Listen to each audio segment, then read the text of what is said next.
अस्सलामुअलैकुम।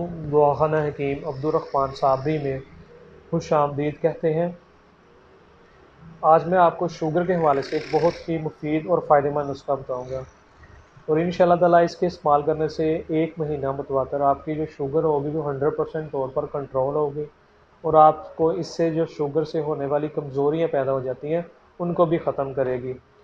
और ये नेचुरल नुस्खा होगा, बहुत ही लाजवाब और मुफीद नुस्खा है। इसको आपने एक दफ़ा लाजमी इस्तेमाल करना है।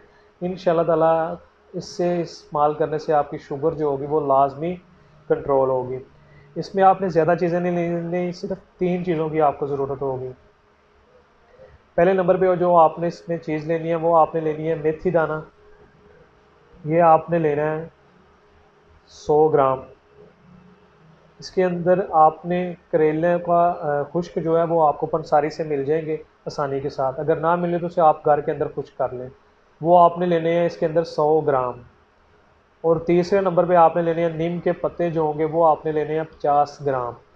इन तीनों चीज़ों को आपने ग्राइंड कर लेना है। ग्राइंड करने के बाद जो इसका सफूस तैयार हो जाएगा वो आपने आधी चम्मच सुबह को और आधी चम्मच शाम को, सुबह खाली पेट भी यूज़ कर सकते हैं, खाना खाने के बाद भी यूज़ कर सकते हैं। और इंशाअल्लाह ताला इसके इस्तेमाल करने से आपकी जो शुगर हाई रहती है 4 या 500 के करीब रहती है, तो इंशाअल्लाह ताला पहले दिन से ही इस्तेमाल करने से आपकी जो शुगर होगी वो कंट्रोल होना शुरू हो जाएगी। क्योंकि जो मेथी दाना है आप यूज़ करेंगे इसमें बहुत ज़्यादा ऐसी अफादियत हैं जो आपकी शुगर को बड़ी जल्दी कंट्रोल करती हैं और आपको शुगर से पैदा होने वाली कमज़ोरी को दूर करती है। बड़ी अच्छी चीज़, नेचुरल चीज़ है। उसके बाद करेले खुश्क जो हैं वो भी शुगर के लिए बड़ी अच्छी चीज़ हैं। नीम के जो पत्ते हैं वो भी, तीनों चीज़ें बड़ी अच्छी चीज़ें हैं। इस नुस्खे को आप लाजमी एक दफ़ा इस्तेमाल करें। इंशाअल्लाह ताला इससे इस्तेमाल करने से आपकी शुगर जो होगी वो कंट्रोल रहेगी।